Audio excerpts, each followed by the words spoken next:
Right now, Thomas Markle Jr. has lashed out at his sister in the most brutal interview he has ever given. Royal family, you should be so thankful this woman wanted to leave, because she's not going to bring any good to the branding of royal. She's going to downgrade it to a level of ghetto, and that's what it is. This is just bad. Now, after this point, when you've had 7 years knowing my father's phone number, it hasn't changed for 15 years. It's the same phone number. You have not reached out. You have not texted. You have not called. Someday Meghan's going to realize that she's obviously missing out on a really good, tight-knit family. I mean, we're all still together all the time, no matter what. And you can't put a price on that. When it comes to the royal family, they should actually feel relieved this woman walked away. Let's be real, she wasn't going to boost their image. She was heading straight toward bringing down everything they built, dragging the whole legacy into territory nobody wanted to go.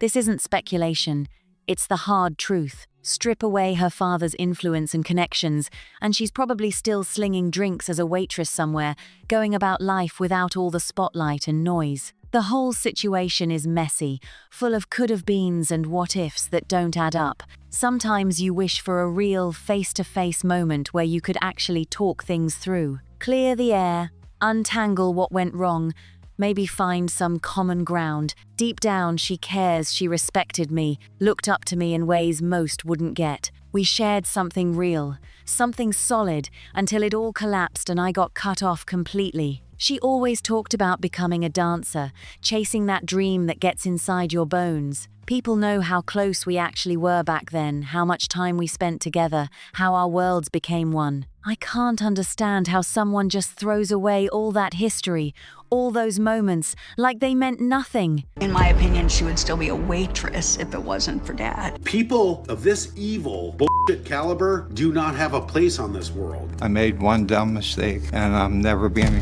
forgiven for it. And this show that they're on, they talk about compassion. There's no compassion for me. There's no compassion for my family. And there's no compassion for the royal. It's shocking and it hurts. August 4th marks 40 years. 4 decades of memories and chances that disappeared. When she came into this world through a C-section, everything shifted for me. The second she was placed in my arms, I was completely hooked. I was the first person holding her, and that tiny hand wrapped around my finger, it claimed something in me forever. That bond never broke, even with nearly 40 years of separation. But here's what matters. I didn't do this chasing money or clout. My goal was personal rebuild who I am, retell my own story. For a whole year, people painted me as hidden away somewhere remote and unbelievable. What's wild is the very same person preaching about kindness and compassion tells everyone not to believe the simple version. She keeps saying this isn't about cash, and she's right, because I never asked her for a single dollar. I don't want her wealth. I've said it openly because my intentions have always been straight. This man lived simple his whole life. No big demands, no expensive wishes. All he wants is a phone call, proof he's not forgotten. More than that, he wants to meet his 2 grandchildren before time runs out. We're talking basic connection here, not fortune or luxury. Just a moment to hold their hands and see their faces light up. Meanwhile, she's got everything money can get: private jets, mansions, endless cash waiting. She's got the resources to make it happen in an afternoon. If you think about it, Meghan got everything she wanted. She got the husband, she got the children, she got the HRA, she got everything that allowed her to rise up and to have that global recognition that we know how badly she wanted that. Yet it doesn't happen. No calls come through, no visits get booked.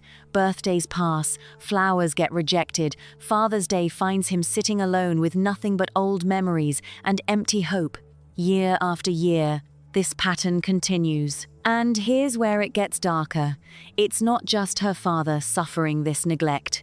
Look at Harry's father, the king. A man who once opened doors to one of the world's most legendary families, offering honor and legacy. When Meghan stepped in and suddenly got a royal title, everyone thought unity and respect were coming. But when Thomas got weak and sick, the warmth everyone expected just vanished behind those golden walls. The chance to fix broken connections got missed. Kindness could have bridged everything.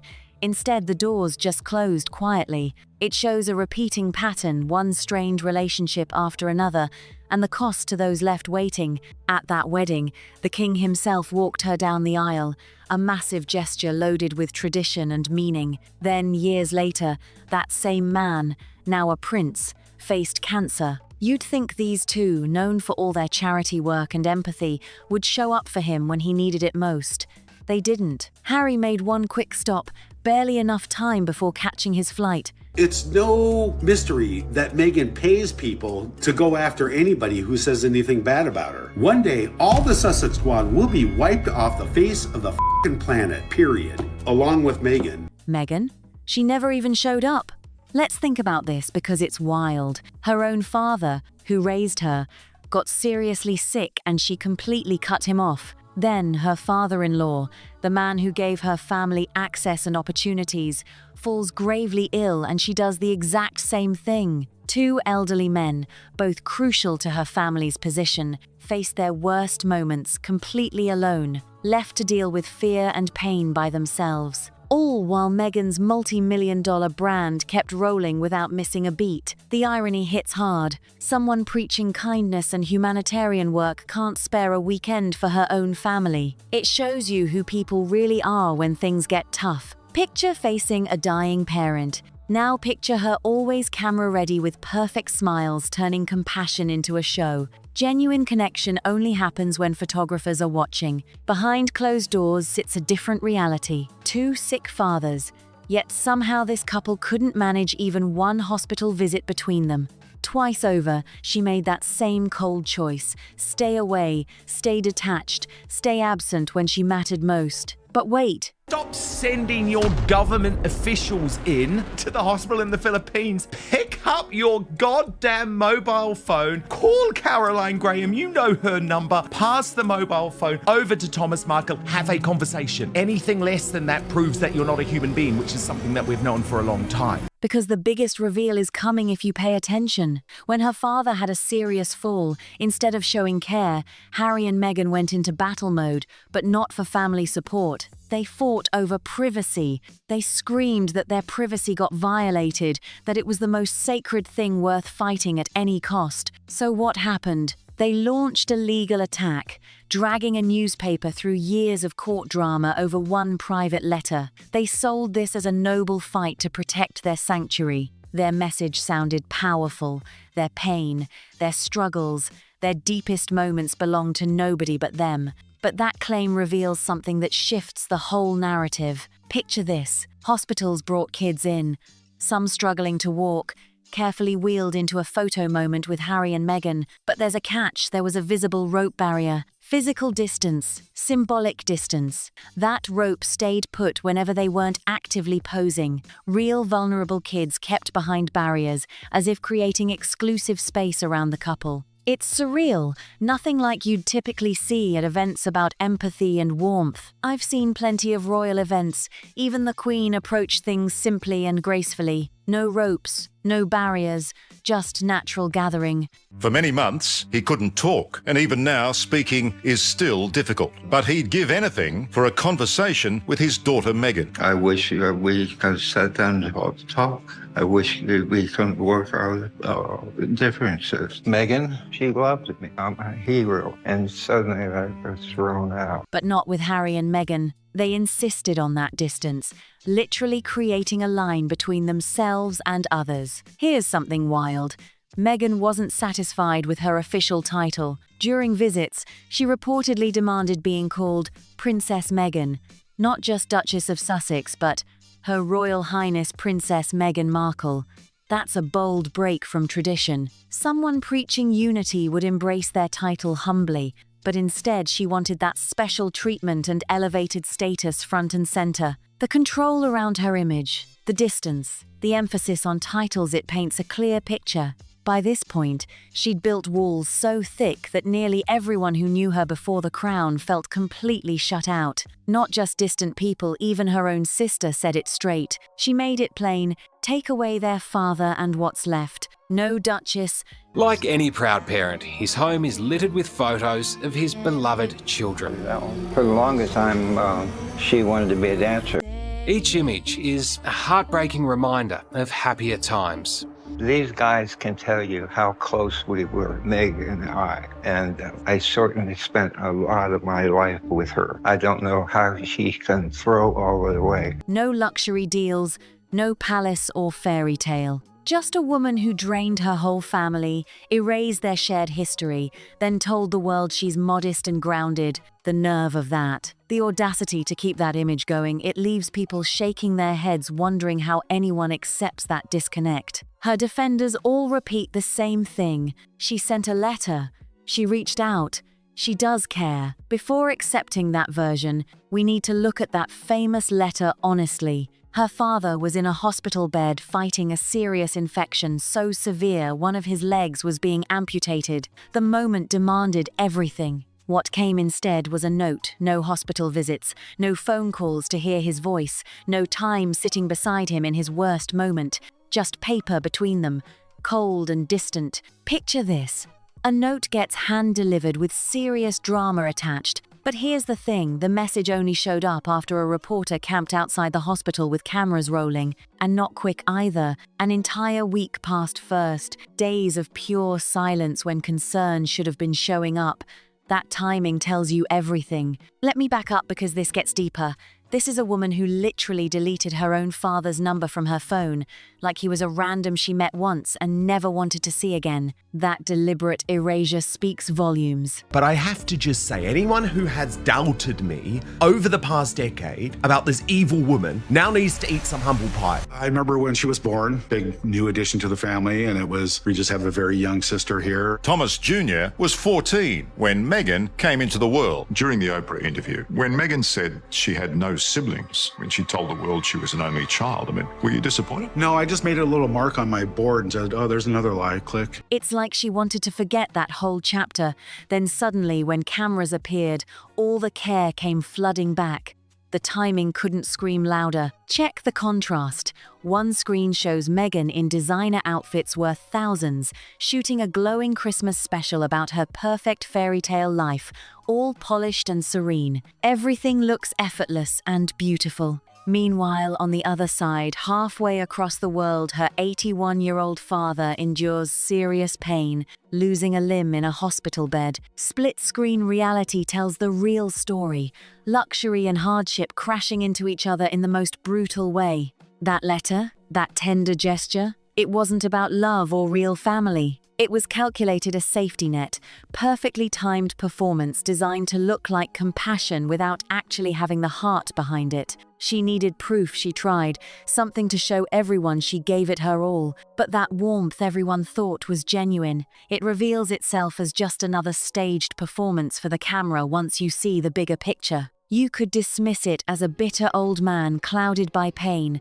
But don't stop there. Listen to the voices from 3 other rooms in that same house. Each one confirms the same brutal truth. Her father didn't budge one bit on his stance about the marriage. He looked straight at the camera, steady voice, calling the prince she married an absolute failure as a husband. August 4th, 40 years ago, Meghan was born, and she was born as a C-section, so she was put in my arm. I was the first person to hold her. Her little hand went on my fingers like that, and I fell in love with her, and I had been that way for 40 years. It's really a little bit disturbing, saying that, she doesn't have a family, she doesn't have a father. It's just ridiculous. He didn't hesitate labeling this grown royal a child at heart, someone who can't think for himself. When he talked about his daughter, he spoke with fierce respect, described her as a force, a woman who commands every room she enters. Her sister hit even harder, tougher, stronger, no hesitation whatsoever. In that family, fairy tales and softened narratives got thrown out. Every word struck with brutal honesty, painting a relationship that didn't just fail but shaped how they all see the people involved. All that glamour, the public smiles, the reported warmth, it crumbled under those real testimonies. From day one, the story shows a woman with iron grip on her destiny, someone who doesn't wait for chances but grabs them and pulls herself up with fierce determination. Her brother nails it with this. She seized the prince's attention, guided him, and knocked out anyone in her way up the ladder. He's kept count over the years, impossible to ignore. Not a single call, Not one text in 6 years that included 2 heart attacks and a stroke. Got it, but I didn't do this for money. I did this to change my image. For 1 whole year, I was presented as a hermit living and hiding out in Mexico. I was looking to change my image, and obviously that was a mistake. It went wrong. Do you still love your daughter? Of course I do. I love my children. I love my other daughter. I love my son. Of course I love them. His attempts to reach out got met with complete silence, zero mercy from the woman his brother married into royalty. What's truly wild is how 3 completely different people, all connected to her before the fame ever happened, paint the exact same cold picture without coordinating their stories. They point straight at someone chasing ambition with zero room for kindness, no space for genuine connection, just pure drive toward the next level. It's almost impossible they're all making this up. The consistency is too sharp, too detailed, too aligned. When you dig deeper, the people watching her closest, the ones actively trying to stay neutral and fair, they land on the sharpest words: calculated, strategic, clinical. These aren't emotional reactions from bitter relatives. These are observations from people who witnessed patterns over years and years. Think about what that means for a second. We're not talking about a single incident where someone made a bad call. We're looking at a repeating pattern that multiple people recognized independently. Her father saw it. There's a lot that's been lost already, and I grieve a lot. I mean, I've lost my father. I believe she had a clear motive for writing family off because it would seemingly justify and perhaps delay the revelation of all of the lies that she had told the royal family. He's trying to get back in with the king because he knows he'll never be able to get back in with William. That's never going to happen. So once that door is closed and unfortunately the king passes, I don't think there's any chance of him getting back into the fold. Her sister saw it. Her brother tracked it for 6 entire years. Each one noticed the same mechanical approach to relationships, the way connection gets switched on and off depending on what serves her interests. That's not coincidence. That's a blueprint revealed through multiple witnesses. Here's the truth about public images that nobody wants to talk about. That glowing halo starts cracking the moment people who actually knew someone start speaking their truth. Behind the polished image, past all that glamour and those perfectly lit photos, sits a story way more complex, way colder than most realize. The world sees what gets presented: the Christmas specials, the charity announcements, the carefully worded statements about compassion. But the people living it, they see something completely different. This whole situation reveals something deeper about how we consume celebrity narratives. We get fed this story about a woman who broke barriers, challenged tradition, and fought against a cold institution. I knew Meghan for a bit before she met Harry. Did exactly the same to me. She did that to many people that she knew, that she'd either worked with or was friends with or whatever. It just seems to me she's what I would call a ruthless social climber, who just when people are no longer appropriate parts of her circle, they have to be expunged quickly so she can move on up the ladder. Absolutely. You're a lying scumbag piece of who doesn't deserve anything except for what you're getting right now in the press. And I will protect my dad with my life. And on the surface, that narrative has power. It sounds inspiring, revolutionary even. But what happens when the people who lived that story alongside her tell a completely different version? What happens when the revolution looks less like progress and more like someone stepping over everyone who once mattered to climb higher? The contradiction between her public mission and her private actions creates this bizarre gap that's impossible to ignore. She built an entire brand around kindness, around connection, around understanding different perspectives. Her whole platform rests on the foundation of empathy and humanitarian work. Yet the people closest to her, the ones who should have been her first priority, her inner circle, they got pushed further and further away, not because they wronged her, but because they couldn't serve her climb anymore. That's not just cold, that's strategically ruthless. And here's where it gets even more revealing. When cameras showed up, when media attention turned her way, suddenly the warmth appeared. Suddenly there were letters and gestures and public displays of concern. But that timing coming only after a week of silence, only after the hospital became a news story that tells you everything you need to know about the motivation. This wasn't about genuine family connection. This was about damage control, about managing her image, Do you have any advice for Harry? Yeah, stop talking about the royals.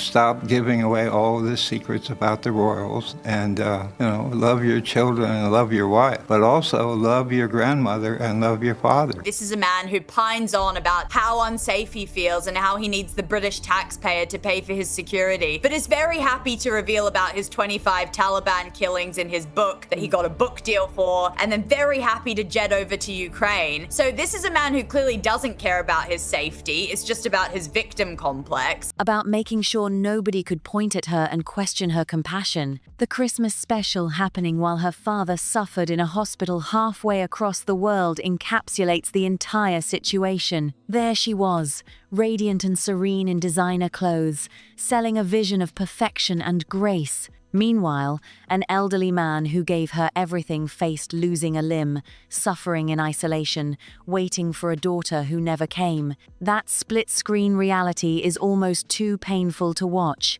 It shows the complete disconnect between the narrative she controls and the reality that actually happened.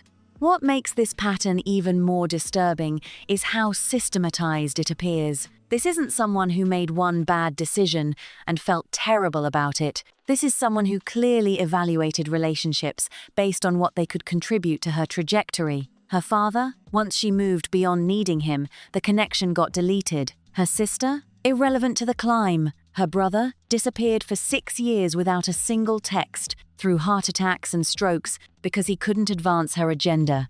These aren't accidents. These are choices. The way she handles her title is another tell. Content with being a duchess. They wheeled children out of their hospital rooms to be there, and then they put a rope around it that was only removed for pictures. But when they were not being pictured with Harry and Meghan Markle, the rope was there. I have never seen anything like that. I've been around. Even the Queen did not have ropes. People were just normally standing there. But no, Harry and Meghan demanded that the rope be put there so there would be a distance between the princess, because that's another thing that you don't know about. Meghan Markle demanded to be called Princess Meghan during the entire trip. Not even Duchess of Sussex, but Her Royal Highness Princess Meghan Markle. No, she insisted on being addressed as princess. That's not someone comfortable with their position. That's someone constantly needing more validation, more status, more proof that she's special. Someone genuinely secure wouldn't need that distinction. Someone confident in their accomplishments wouldn't demand upgraded titles. It's a small detail that reveals something much bigger about the constant hunger for elevation and recognition. And the rope barriers at hospital visits? That physical distance between her and vulnerable children? That's not accident either. That's intention. That says, you get to see me, you get to be near me, but only at a distance I control. That's someone who understands optics perfectly, who knows how to create moments that look good without actually creating genuine connection. The rope wasn't there by accident. It was there because distance was part of the performance. When you start connecting these pieces, the deleted phone number, the week-long silence, the perfectly timed letter. She also said she wasn't going to serve her children to the media on a silver platter, specifically Archie. But now we have her serving her children on a silver platter to the same social media companies that she goes around campaigning against for, I guess, that dopamine hit. I am also imagine she is paid per post as an Instagram influencer. I do believe she's probably in that program, so that would be an incentive for her. He was turning 80 years old, very much struggling in terms of his health, but he had a stroke which took away his ability to speak. And despite the fact that his daughter and his son-in-law, Prince Harry, are two of the richest, most privileged people in the world, they are not paying a single thing to help him, not providing a dime towards his medical care. The Christmas special, the rope barriers, the demanded titles, the 6 years of radio silence, the pattern across 3 witnesses, you realize you're looking at someone operating from a completely different playbook than what she presents to the world. You're looking at someone who views relationships as transactions, who measures everything by what it can do for her position, who activates warmth strategically and withdraws it just as intentionally. This doesn't mean she's evil or that there's something fundamentally wrong with ambition. Plenty of ambitious people exist, but most ambitious people don't burn through their entire family in the process. Most people who claim to champion kindness actually practice it when nobody's watching. Most people who build empathy platforms actually extend that empathy to their own parents. The gap between her messaging and her behavior creates this stunning contradiction that's hard to unsee once you notice it. What's particularly striking is how she's built an empire on the exact values she doesn't seem to practice. She talks about mental health, while her father's mental health declined from isolation. She discusses family healing while systematically cutting off her own. She preaches understanding while showing zero understanding for anyone who doesn't fit her vision. It's performative compassion at its finest. Do you think your sister, Meghan Markle, has ruined Prince Harry? The answer is yes. I mean, every single interview, every single picture, every place they go, Meghan grabs him. Meghan controls him. Meghan tells him no. Meghan stands in front of him. She controls every single situation like she is the star. And she's turned Prince Harry into a man of non-substance, for her own well-being. They can all go suck and flying monkeys also. But how disgusting and pathetic my father's daughter is, because the entire world knows that she is at the bottom of the barrel for God knows how long, because everybody knows who she is as a person. The impact on those around her matters too. Her father didn't just lose a daughter, he lost the narrative of who his daughter was. His last years were defined by rejection and silence, and the knowledge that his grandchildren, his bloodline, were being kept away from him. Her sister watched someone she loved vanish into a version of themselves that was unrecognizable.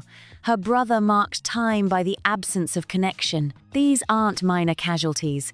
These are people whose lives got fundamentally altered by someone else's choices. And here's what keeps people watching these stories, what keeps them talking and debating. The gap between perception and reality fascinates us. We're drawn to situations where the public story doesn't match the private one. We want to understand how someone can be simultaneously beloved and cold, charitable and neglectful, compassionate and cruel. We want to make sense of the contradiction because it challenges everything we thought we understood. But beyond the drama and the scandal, there's something important here about how we choose our heroes and who we believe. We have to ask ourselves, are we believing what we're shown or what we're told? Are we seeing the actual person or the carefully constructed image? What would it take for us to question the narrative, to dig deeper? Is that you get your ass on a private jet, you get to that hospital, and you take your father back on that private jet so that he gets the best possible treatment. Stop sending in your government goons to do your dirty work. You go yourself. The embassy doesn't have to have anything to do with this. You're not getting any younger. Do you worry that you might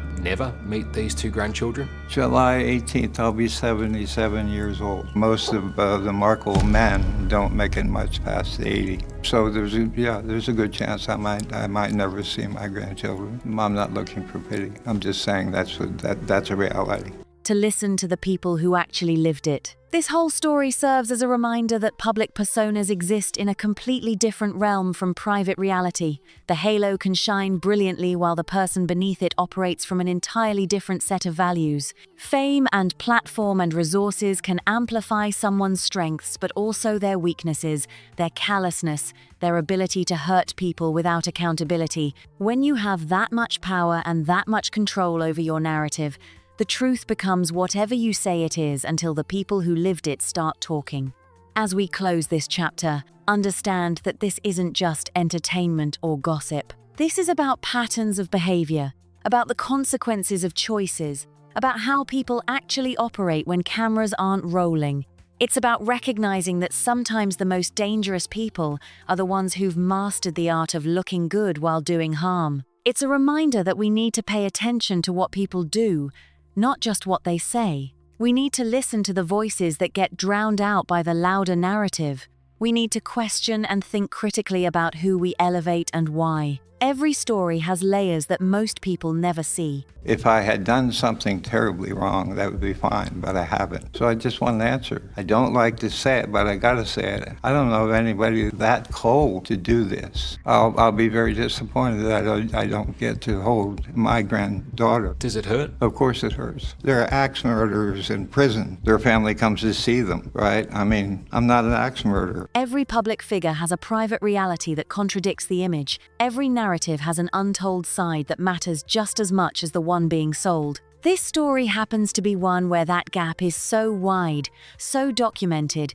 so confirmed by multiple witnesses that it becomes impossible to ignore. If this deep dive grabbed you and made you think differently, smash that like button. Subscribe right now because we're covering more stories like this. Stories that challenge the narratives, that dig into the contradictions, that show you what's really happening beneath the surface. Share this video everywhere because people need to see this. Don't let this stay in your feed. Spread it to your friends, your family, your social circles. Drop your thoughts in the comments because your perspective matters and we genuinely want to hear what you're thinking. Did this change how you see things? Do you have your own observations? This conversation doesn't end here. It keeps going in the comments section. Thanks for watching and for sticking with us through this entire investigation. You're part of a community that values truth over comfort, that asks hard questions, that doesn't accept surface-level narratives. That matters. Keep that energy with you. See you on the next one, where we dive even deeper.